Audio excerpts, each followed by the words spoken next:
Bonjour chers abonnés de Vajab Media. C'est avec un réel plaisir que je vous retrouve ce matin dans le cadre de notre émission L'invité de la semaine. Et pour ce nouveau numéro, je reçois M. Nangou Daleba.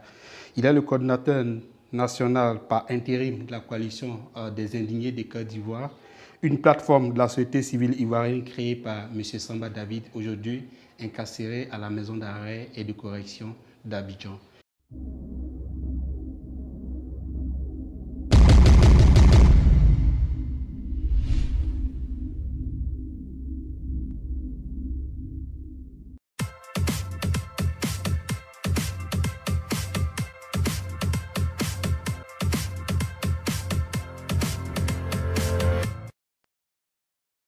Bonjour monsieur. Et bonjour monsieur Olivier. Comment va la coalition des indignés après l'arrestation de son président fondateur? Avant tout propos, je voudrais dire merci à ce grand média en ligne qui a un peu révolutionné l'espace des NTIC, qui est aujourd'hui le porte-voix des sans-voix. Je voudrais, à tout honneur, à tout seigneur, tout honneur, je voudrais vous dire merci. En même temps, me rappeler que c'est à partir de ce média que notre camarade Samba David, qui est aujourd'hui incarcéré, a lancé un appel qui était un appel républicain, mais qui a été utilisé de façon inopinée et qui est aujourd'hui incarcéré.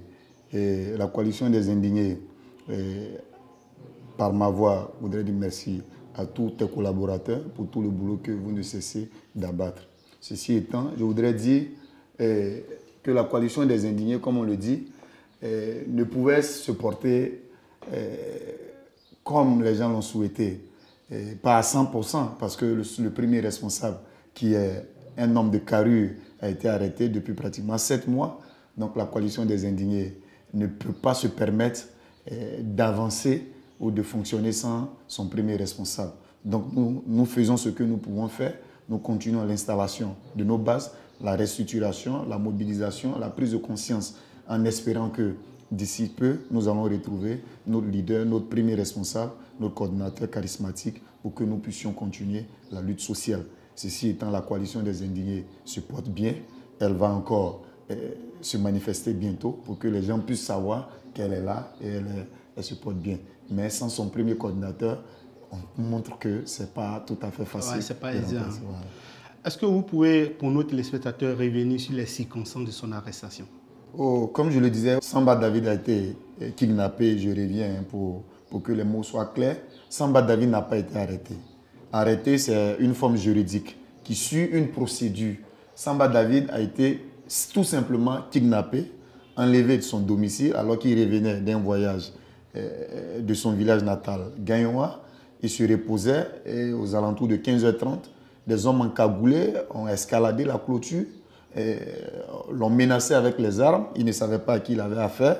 Et ils lui ont mis une cagoule, en l'occurrence la jupe de sa femme, et ils l'ont trimballé dans une voiture. Et depuis lors, Samba David est dans leurs mains. Donc Samba David n'a pas refusé de répondre à une convocation de justice ou de police. Samba David a un domicile fixe. Il n'était pas en cavale. Donc ça a été un kidnapping pour dire voilà comment Samba David a été enlevé ce jour du 13 septembre 2015 à son domicile 6 à Yopougon. Voilà. On sait que Samba David il a été isolé pendant une longue période à la DST où il était interdit de visite. Finalement, il a été jugé, condamné à 6 mois. Tout à l'heure, dans votre développement, vous avez dit aujourd'hui ça fait 7 mois. Mais comment ça se fait qu'il n'est pas encore libéré? Merci Olivier. Tout à l'heure, j'étais revenu sur les conditions de kidnapping, d'enlèvement de Samba David. Samba David a été jugé et pendant tout ce temps, après un bref passage à la préfecture de police, Samba David a été maintenu au sous-sol de la DST. Durant ce temps, c'est du sous-sol qu'il a été jugé. Pendant 90 jours. Pendant 90 jours, je le précise. Ouais. Plus de 90 jours parce que ça faisait 92 jours. Samba David a été jugé, condamné à 6 mois. Et c'est après le jugement qu'on l'a ramené encore à la DST. Donc, avant le jugement et après le jugement, Samba David a bien passé 92 jours. Or, de façon légale, Samba David, après le jugement, devait retrouver un lieu de détention normal. puisqu'il n'y avait plus d'enquête. Il a été condamné à 6 mois. Il devait retrouver la MACA ou une prison légale du pays. Mais malheureusement, Samba David y est retourné à la DST. Et Samba David a accroupi à la DST pendant pratiquement 90 jours. Samba David devait recouvrir la liberté, comme je le dis, depuis le 13 mars. Mais vous vous rendez compte aujourd'hui, 13 avril, jour pour jour, ça fait 7 mois que Samba David est encore détenu à la MACA. Justement, comment expliquez-vous cette situation? Je viens, Samba David, comme je l'ai dit tout à l'heure, quand vous demandez comment se portent les indignés, Samba David a été ce citoyen qui a dit qu'il allait être le porte-voix des sans-voix et qu'il ne pouvait pas laisser prospérer que le politique puisse marcher sur le citoyen lambda qui n'appartient à aucun parti politique. Et depuis la création de la coalition des indignés, Samba David, avec son équipe que nous constituons, nous avons mené des actions sociales qui, à un certain moment, a été vue comme une machine politique. Or, malheureusement, un pays qui fonctionne sans une société civile forte est un pays qui est exposé à des risques de déflagration. Donc, Samba David fait peur au gouvernement, fait peur à tout ce qui se passe. Voyant les remous sociaux qui est lui actuellement, les destructions abusives, les renvois abusifs, les tentatives de confiscation des biens des citoyens et l'augmentation de la vie, la cherté de la vie et la dégradation de tout ce qui est emploi. Et aujourd'hui, avec le chômage ambiant, avec les grèves universitaires des lycées et collèges, nous voyons que Samba David, sorti, Samba David dans la nature, Samba David en Côte d'Ivoire, en liberté, va être peut-être un catalyseur d'un mouvement social comme aux indignés, comme au mouvement debout en France. Donc je pense que c'est une phobie, c'est une peur du gouvernement qui sème la terreur à travers son incarcération, en voulant briser, en croyant que Samba David est hors de sa liberté, c'est-à-dire privé de sa liberté, est quand même une garantie pour eux d'être pour le moment dans la quiétude. Donc pour voilà. Vous, c'est clair, hein, il est l'otage du gouvernement. Oui, il est l'otage du gouvernement, de certains think tanks et certaines personnes du gouvernement qui pensent qu'il faut l'isoler. Il ne faudrait pas qu'il y ait une société civile forte parce qu'on voit aujourd'hui que depuis les indignés, la coalition des indignés a été amputée de ce membre fondateur qui est même la cheville ouvrière de tout ce qui se passait. On voit qu'il y a eu l'accalmie. Donc je pense qu'on n'a pas besoin de faire des sciences. Il est l'otage du gouvernement qui, par ma foi, n'est pas une belle image pour ce pays qui se veut émergent. Et alors que les Ivoiriens sont dans le tréfonds de la mer, ils émergent avec toutes ces plaintes, tout ce qui se passe, avec les nouvelles mesures douanières qui est lieu actuellement. Je pense qu'ils n'ont pas intérêt à ce que Samba David soit libre parce que ça ne va pas être bien pour ce gouvernement qui, par ma foi, n'a pas d'autre choix que de le libérer tôt ou tard et que les Ivoiriens eux-mêmes vont se permettre de se donner les moyens de survivre. Donc voilà, Samba David est l'otage de ce gouvernement à qui nous demandons solennellement, parce que nous avons envoyé des courriers au ministère de l'Intérieur, nous avons envoyé des courriers au ministère de la Justice, nous avons envoyé des courriers au ministère de l'Énergie et des Mines pour comprendre certains fonctionnements, pour comprendre pourquoi Samba David, alors qu'il est purgé sa peine, 6 mois, qu'il soit encore détenu là où il est. Et la justice, en le condamnant, voulait qu'il respecte une décision de justice. D'après, c'est un délit de justice. Tout à l'heure, vous avez dit que vous avez envoyé des courriers au ministère de l'Intérieur, au ministère de la Justice, et au ministère des Mines et de l'Énergie. Pourquoi? Nous avons envoyé des courriers pour comprendre pourquoi Samba David, alors qu'il a été condamné... Oui, voilà. Mais je veux savoir qu'est-ce que le ministère des Mines a à voir avec la condamnation de... Il y a eu un certain moment où on disait l'électricité, nous avons mené des actions pour parler de la souffrance des Ivoiriens concernant l'augmentation abusive. Donc, parallèlement à la lutte pour que notre camarade puisse recouvrer la liberté, nous avons initié certaines démarches pour montrer que la coalition des indignés n'est pas un élément politique, n'est pas un outil politique, mais plutôt un outil de lutte sociale. Donc, nous avons amené ce courrier pour comprendre aussi l'augmentation abusive que nous observons ces derniers jours. Vous avez vu que la facture d'électricité a eu une augmentation. Nous avons vu les 18, les prix ont drastiquement augmenté et les Ivoiriens, toutes tendances confondues, LMP, RAGP, Pro-Babo, Pro-Ouattara, chrétiens ou pas, tous les Ivoiriens du nord, du sud, de l'est à l'ouest, s'en plaignent matin, midi, soir. Donc nous, parallèlement à l'arrestation de Samba David, on a mené cette démarche pour aussi montrer que la coalition des indignés, loin s'en faut, n'est pas cette coalition à qui on voudrait coller cette image de putschiste et cette image de vouloir désorganiser le fonctionnement de l'État, plutôt que nous participons à une meilleure organisation de cet État-là. Donc voilà pourquoi nous avons initié cette démarche avec le Bureau exécutif national après une assemblée générale ordinaire et qui avait suscité ces rendez-vous. Oh, gadget.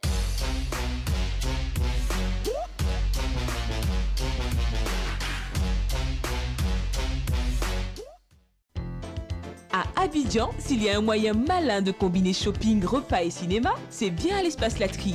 S'il y a un endroit où l'on peut changer d'air, goûter à des instants de plaisir et se libérer des contraintes de tous les jours, c'est bien à l'Espace Laterie.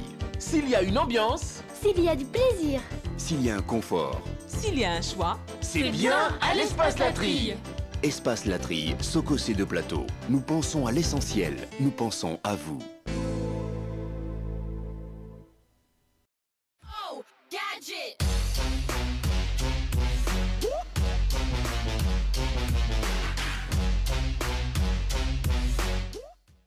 Le lundi dernier, Samba David s'est retrouvé devant la justice. Vous y étiez? Qu'est-ce qui s'est passé? Cette question souvent me fait marrer parce que depuis le 11 avril, je ne veux pas dire que c'est là a commencé le calvaire des Ivoiriens, parce que tout jeune Ivoirien sait que nous connaissons depuis pratiquement 20 ans une désorganisation de la vie socio et politique.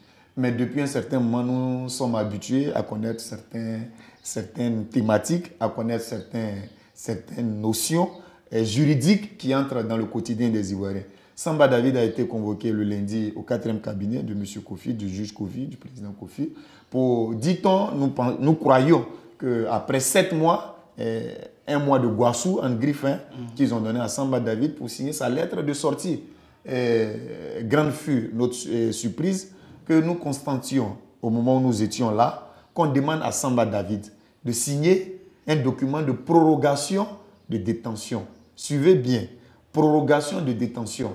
Samba David leur a rétorqué qu'il n'est pas dans sa résidence privée, qu'il n'est pas au paradis et qu'il ne se sentait pas mieux pour qu'il demande une prorogation d'une peine, alors qu'il a déjà fini de purger sa peine et qu'il était un citoyen qui a un domicile, qui a une vie, et que si on devait mener des enquêtes concernant d'autres actions, on pouvait le laisser en liberté puisqu'il a déjà purgé sa peine. Donc il a refusé de signer cette prorogation inédite qui entre dans le jargon et qu'il a demandé, comme hier ils n'ont pas eu sa caution, ils n'ont pas eu besoin de sa signature pour qu'il se retrouve là où il se trouve, donc ils n'ont même pas besoin qu'il signe pour qu'il le maintienne de façon illégale là où il se trouve. Donc, raisonnablement, Samba David n'a pas signé cette prorogation du juge. Et contre toute attente, Samba David s'est retrouvé encore à la Maca en attendant que la peur bleue de ce gouvernement puisse s'estomper. J'espère que c'est ce qu'ils attendent. Donc ce lundi, c'est ce que nous avons pu constater, malheureusement pour notre jeune nation, qui se veut une nation constructive, qui se veut une nation émergente, en griffe, qui doit en réalité, en tant que bon citoyen, en tant qu'intellectuel, se baser sur les normes démocratiques. Or, les normes démocratiques, c'est que la justice elle-même respecte ses décisions. Or, la décision, c'était 6 mois. Donc, la justice est en pleine, je ne sais pas, en plein délit. Voilà. Donc, voilà. Vous qui avez eu la chance de le rencontrer, quel est son état d'esprit? Samba David, si on voulait résumer son état d'esprit, c'est la dignité. Son état d'esprit, c'est la combativité. Son état d'esprit, c'est l'amour des Ivoiriens. Voilà les 3 mots. La dignité, la combativité, l'amour des Ivoiriens. La dignité parce que Samba David n'a pas renoncé à ses convictions. La dignité parce que Samba David, malgré la peine, est resté digne et est resté républicain. N'a pas dit que cette décision était illégale. Il est rentré, il a purgé sa peine. La combativité parce que Samba David, malgré sa privation de liberté, continue toujours de réfléchir à comment la Côte d'Ivoire deviendra une nation moderne. Et cela passe par une société civile forte. Donc, il prie de là où il est, il réfléchit, il prie, il a cette ferveur, cette envie de sortir et de participer à l'avancement de notre vie. L'amour des Ivoiriens, parce que depuis sa détention, Samba David souffre de tout ce qui arrive aux Ivoiriens. Samba David souffre du renvoi massif des Ivoiriens, des sociétés qui n'ont même pas déposé un bilan. Ça aurait été dans d'autres pays à qui on voudrait ressembler, on allait demander des bilans à ces sociétés. Trouver des mesures conservatoires, des mesures qui vont permettre à ce que les travailleurs, les employés de ces entreprises-là puissent bénéficier d'un mieux-être le temps de trouver une solution. Je vous donne l'exemple de cette multinationale qui est leader en acier, qui aujourd'hui connaît vraiment des problèmes en Angleterre. Mais on ne ferme pas la société. Je pense que les 100 milliards ne sont pas plus importants que la vie des Ivoiriens, que des 10 000 personnes qui vivent au crochet de ces entreprises. Et on nous sort il faut d'un éthique, c'est du capitalisme. Mais c'est insulter les Ivoiriens. On ne peut pas demander à ce que les Ivoiriens nous donnent leur caution en griffe parce qu'ils pensent qu'ils ont été élus par les Ivoiriens et les mettre dans un état de précarité avancée. D'accord, je vais vous prendre au moins, c'est vrai que votre leader il est incarcéré, mais vous assurez son intérim. Qu'est-ce que la coalition des indignés compte faire pour tous ces Ivoiriens-là qui sont partis au chômage par la volonté du gouvernement? La coalition des indignés, comme par son habitude, est respectueuse des lois républicaines. D'abord, nous avons fait une démarche, comme nous l'avons dit.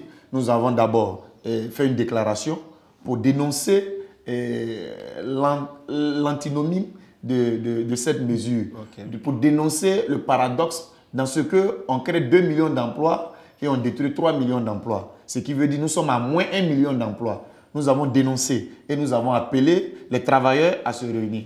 Parce qu'il y a quelqu'un qui disait on ne peut pas faire le bonheur de quelqu'un malgré lui. Donc nous avons d'abord lancé un appel à une réorganisation parce qu'il ne s'agit pas de Green, de Comium et de Wari seulement. Il s'agit des anciens travailleurs, comme hier de la Sotra, comme hier de la RTI, comme hier de la BFA, comme hier de certaines entreprises, comme hier Café de Rome. Café de Rome. Nous avons mené ces mêmes démarches. Nous étions à Café de Rome. Nous avons touché ces travailleurs. Nous leur avons demandé de s'organiser.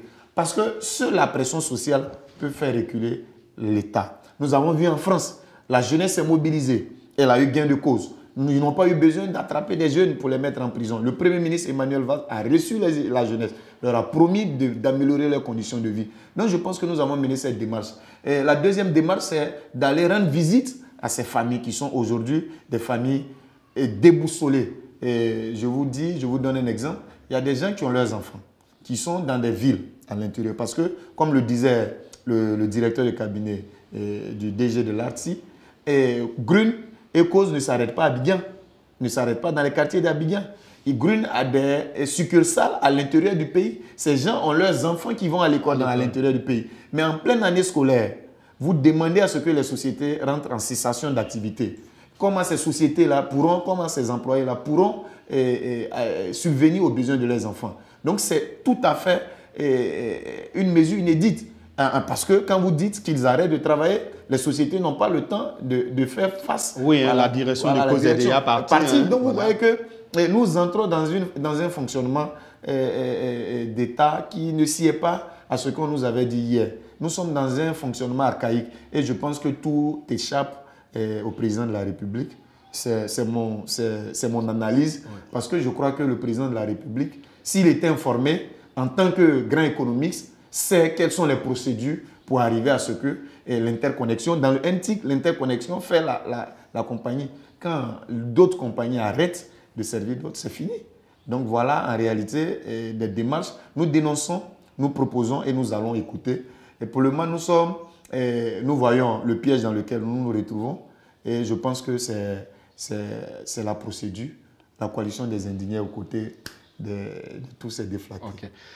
Malheureusement, nous arrivons à la fin du temps qui nous est imparti. Est-ce que vous avez un appel à lancer? L'appel solennel, d'abord, je voudrais dire merci d'abord à Ouajab. Merci à tous les Ivoiriens. Le front social est en ébullition. Le gouvernement ivoirien devrait prendre conscience. L'histoire est un perpétuel recommencement. Voilà. L'État ivoirien devait se rappeler de certains remous. Les Ivoiriens ne sont pas contents. Les Ivoiriens l'expriment à travers l'école, à travers le déguerpissement, à travers l'opposition aux destructions des écoles, comme à Bobo Baoulé, à travers aujourd'hui la tentative de destruction du village à Djamé. Aujourd'hui, il y a des familles, telles que la famille Boigny, à Biétri, qui a été spolié, qui déploie aujourd'hui une décision de justice. Les Ivoiriens souffrent du manque de réconciliation.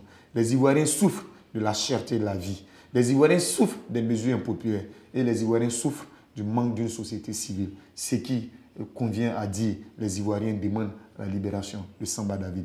Les Ivoiriens demandent la libération de tous les prisonniers qui sont aujourd'hui quelque part et qui n'ont pas le droit d'y être.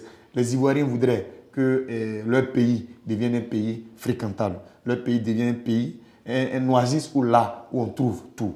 Les Ivoiriens ont beaucoup à réclamer à ce gouvernement.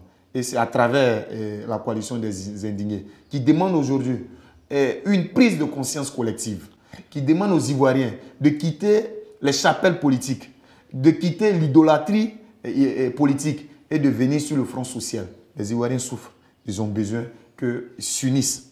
On n'a pas besoin d'être divisés, parce que divisés, on va périr. Unis, nous serons plus forts. Et unis, la Côte d'Ivoire sera un pays développé. C'est ce mot que la coalition des indignés voudrait lancer et demande à tous les indignés, tous ceux qui ont subi une fois une indignation quelque part, de nous rejoindre sur le front de la lutte sociale. C'est bien pour le gouvernement, c'est bien pour le pays. On ne doit pas avoir peur d'une société civile forte. On ne doit pas avoir peur des Ivoiriens qui s'expriment. C'est ce que nous voulons dire, car le pays a besoin d'une société civile qui lutte, qui se bat pour des réformes. Voilà ce que la coalition des indignés avait à dire. Et dit qu'il soutient au passage tous les parents qui ont perdu des êtres chers durant cette dernière catastrophe.